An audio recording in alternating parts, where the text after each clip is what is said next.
샬롬 성도님들 반갑습니다. 날씨가 많이 쌀쌀해졌죠. 영하로 내려가서 기온이 매우 추운데 오늘 하루도 따뜻하게 보내시고 건강에 유의하시고 또 오늘 말씀 가운데 큰 은혜로 받고 그 말씀으로 승리하는 하루가 되기를 바랍니다. 오늘 하나님이 주신 말씀 읽겠습니다. 베드로전서 2장 1절부터 10절 말씀입니다. 그러므로 모든 악독과 모든 기만과 외식과 시기와 모든 비방하는 말을 버리고 갓난 아기들같이 순전하고 신령한 젖을 사모하라. 이는 그로 말미암아 너희로 구원에 이르도록 자라게 하려 함이라. 너희가 주의 인자하심을 맛보았으면 그리하라. 사람에게는 버림바가 되었으나 하나님께는 택하심을 입은 보배로운 산돌이신 예수께 나아가 너희도 산돌같이 신령한 집으로 세워지고 예수 그리스도로 말미암아 하나님이 기쁘시게 받으실 신령한 제사를 드릴 거룩한 제사장이 될지니라. 성경에 기록되었으되 보라 내가 택한 보배로운 모퉁이 돌을 시온에 두노니 그를 믿는 자는 부끄러움을 당하지 아니하리라 하였으니 그러므로 믿는 너희에게는 보배이나 믿지 아니하는 자에게는 건축자들이 버린 그 돌이 모퉁이의 머릿돌이 되고 또한 부딪히는 돌과 걸려 넘어지게 하는 바위가 되었다 하였느니라. 그들이 말씀을 순종하지 아니함으로 넘어지나니 이는 그들을 이렇게 정하신 것이라. 그러나 너희는 택하신 족속이요 왕같은 제사장들이요 거룩한 나라요 그의 소유가 된 백성이니 이는 너희를 어두운 데서 불러내어 그의 기이한 빛에 들어가게 하신 이의 아름다운 덕을 선포하게 하려 하심이라. 너희가 전에는 백성이 아니더니 이제는 하나님의 백성이요 전에는 긍휼을 얻지 못하였더니 이제는 긍휼을 얻은 자니라. 이제는 하나님의 백성이요. 참 좋은 말씀이죠. 너무나 위로가 되는 힘이 되는 말씀입니다. 전에는 하나님의 백성이 아니지만 이제는 우리는 하나님의 백성이 되었음을 선포합니다. 오늘 본문에 보면 신비한 돌 하나가 나옵니다. 이 돌이 참으로 신비합니다. 건축자들이 버린 돌이다 라고 합니다. 건축자들이 집을 지으려고 하는데 이 돌이 규격에도 맞지 않고 너무나 볼품이 없어서 그냥 다듬지 않고 버려버린 그러한 돌입니다. 이 돌이 예수 그리스도이시죠. 이 돌은 힘의 원리를 추구하는 이 세상이라는 건축가들이 보기에는 너무나 쓸모없는 돌로 보였습니다. 세상이 보기에 그럴싸하고 이 세상은 잘 다듬은 돌을 원하죠. 그런데 하나님은 건축자들이 버린 이 다듬지 않은 돌을 산돌이다, 우리를 살리는 돌이다 라고 부르시며 이 돌을 신령한 집의 모퉁이 돌로 삼으셨다라고 말씀하고 있습니다. 건축자들이 버린 돌이 다듬지 않은 돌이다 라는 것이 중요합니다. 인간의 힘이 가미되지 않은 돌이죠. 인간의 힘이 가미된 돌이 아니라 인간의 힘과 노력이 배제된 순전한 은혜의 돌이 바로 우리를 살리시는 은혜의 돌, 산돌이 되겠습니다. 신명기 27장 6절에 보면 이 다듬지 않은 돌에 대한 하나님의 말씀이 나옵니다. 번제를 드리라고 하는데 그 번제를 드리는 제물을 올릴 그 제단을 어떤 돌로 쌓아라 말씀하시는지 보겠습니다. 신명기 27장 6절입니다. 너는 다듬지 않은 돌로 내 하나님 여호와의 제단을 쌓고 그 위에 내 하나님 여호와께 번제를 드릴 것이며. 어떤 돌로 쌓으러 가십니까? 다듬지 않은 돌로 제단을 쌓아라. 이렇게 하나님께서 말씀하시는 이유는 바로 이 다듬지 않은 돌이 인간의 힘과 노력이 배제된 순전한 하나님의 은혜를 뜻하기 때문에 그렇습니다. 이 은혜의 돌을 의지하는 자는 부끄러움을 당하지 않게 될 것입니다. 인간의 힘을 들여서 아름답게 가공해서 쌓아 올린 그런 건축물들은 다 흔들려 버리게 되죠. 돌 위에 돌 하나도 남지 않고 다 무너져 내리게 될 것입니다. 그렇게 정교하게 깎아서 맞춰서 쌓아 올린 건축물일지라도 말입니다. 그러나 인간 측의 그러한 가공이 가미되지 않은 온전한 은혜의 돌로 지은 그러한 건축물은 바로 이러한 온전한 은혜를 의지하여 지어진 하나님의 집은 세상의 어떠한 것으로도 흔들지 못하는 견고한 하나님의 집이 되는 것이죠. 왜냐하면 그 모퉁이 돌, 가장 기초가 되는 그 모퉁이 돌이 바로 예수 그리스도이시기 때문에 그렇습니다.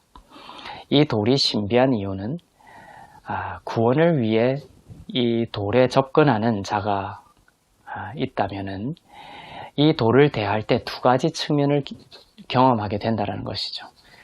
하나는 이 돌에 의해서 걸려 넘어지게 됩니다.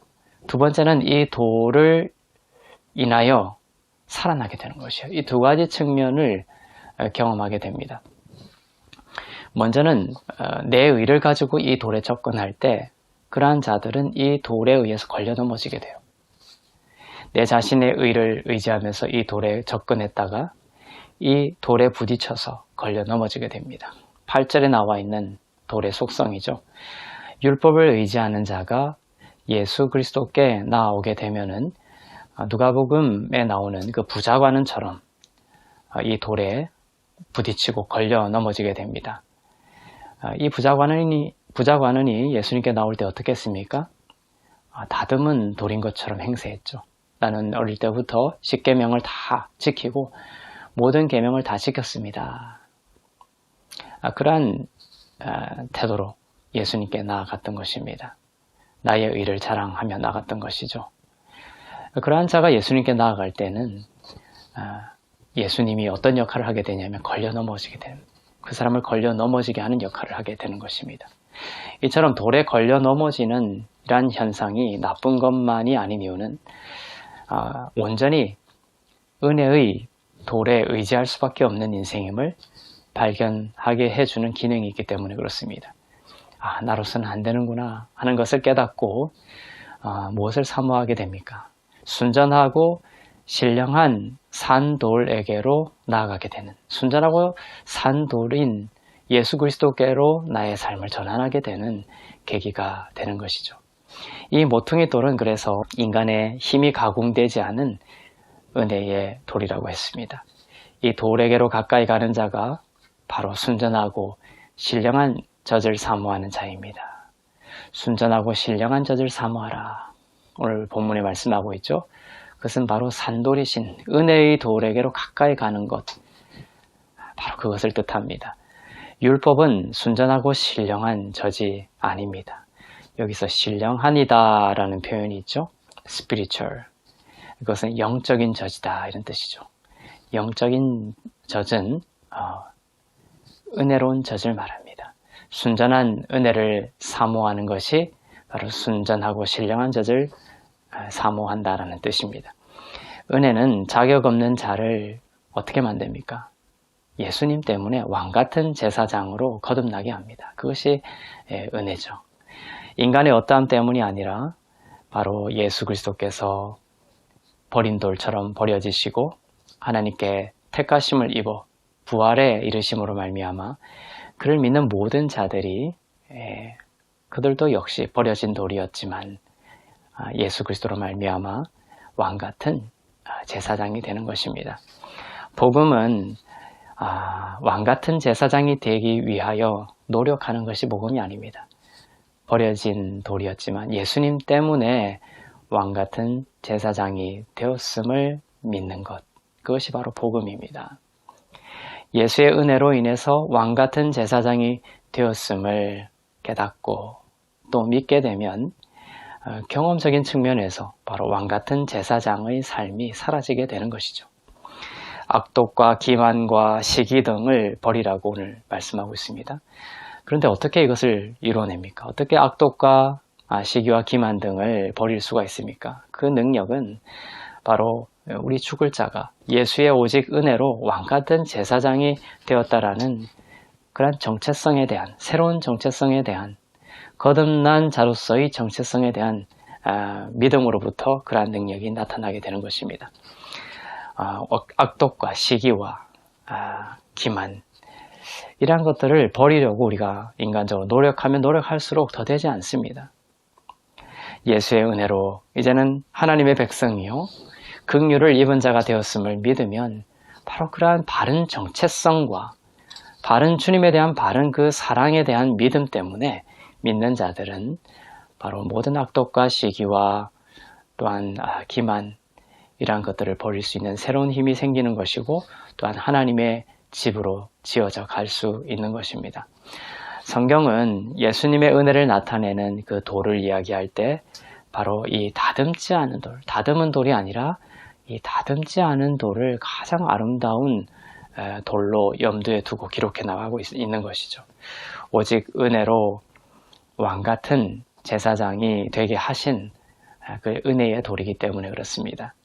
이 은혜를 제단 위에 올려놓는 여러분이 되시길 바랍니다. 하나님이 기뻐하시는 거룩한 제사를 드리는 제사장이 바로 여러분이죠. 하나님이 기뻐하시는 그러한 제사를 드리는 거룩한 제사장이 되기를 바랍니다. 그러한 거룩한 제사장은 무엇을 내어놓습니까? 그 번제단에 바로 은혜를 내어놓는 것이죠. 나의 어떠함을 내어놓는 것이 아니라 나의 자격 없음과 나의 연약한 것, 나의 부족함에도 불구하고 예수님의 피로 말미암아, 예수님의 은혜로 말미암아, 예수님의 그 십자가의 공로로 말미암아 내가 하나님의 자녀가 되었습니다. 나는 승리하는 자가 되었습니다. 나에게 치유가 왔습니다. 내가 하나님의 나라가 되었습니다. 오늘 나에게 좋은 일이 일어날 것입니다. 예수님 때문에, 예수님의 그 은혜로 말미암아 하나님께서 나의 오늘 하루를 지켜주시고 보호하고 인도할 것입니다. 나에게는 더 이상 두려움이 없습니다. 주님의 은혜 때문입니다. 주님이 나를 대신해 하셨기 때문입니다. 이러한 믿음의 고백과 은혜를 제단 위에 올려놓는 것, 그것이 하나님이 기뻐하시는 거룩한 제사장으로서 제사를 드리는 모습이 되겠습니다. 내가 예수 그리스도의 은혜 안에 있습니다. 그 은혜를 고백하는 그러한 아름다운 제사의 하루가 되기를 바랍니다. 은혜를 내어놓을수록, 여러분이 은혜를 내어놓을수록 하나님 기뻐하시죠. 여러분의 어떠함을 자꾸만 내어놓으려고 하면 성령은 탄식하시죠. 믿는 자들은 바로 은혜를 이렇게 계속적으로 내어놓고 은혜 안으로 도피하며 은혜 아래에 있는 나를 발견하고 고백하며 주님께 나아갈 때에 담대하게 은혜의 보좌 앞에 나아갈 수 있는 것이며 더욱 풍성한 구원을 경험하게 되는 것입니다. 이 신비한 산돌의 은혜로 인해서 어둠 가운데서 불려 나와서 그의 기이한 빛에 들어가게 된 이 은혜라는 아름다운 덕, 여기서 아름다운 덕을 선전하고 선포하는 자가 되죠. 이 아름다운 덕이 뭡니까? 은혜의 복음입니다. 은혜의 복음. 이 은혜의 복, 아름다운 덕을 널리 나에게도 선포하고 또 열방에도 선포하여 하나님이 기뻐하시는, 하나님께 영광을 돌리게 되는 그러한 귀한 주님의 자녀가 다 되시기를 축복합니다. 기도하겠습니다. 살아계신 하나님 감사합니다. 우리에게 다듬지 않은 산돌로 오신 주님 감사합니다. 오늘 하루도 그 다듬지 않은 돌이신 건축자들이 버린 돌이었지만 우리에게 모퉁이 돌이 되시어서 은혜를 의지하는 자, 그 다듬지 않은 돌을 의지하는 자에게 거룩한 하나님의 집이 되게 하신 놀라운 하나님의 은혜를 바라봅니다. 오늘 하루도 그 은혜를 의지하여 승리하는 하루가 되게 하시고 모든 두려움, 근심, 염려 주께 맡기고 주님과 함께 동행함으로써 아름다운 구원을 경험하는 하루가 되게 인도하여 주시옵소서. 그렇게 행하실 주님을 찬양하며 예수 그리스도의 이름으로 감사하며 기도드립니다. 아멘.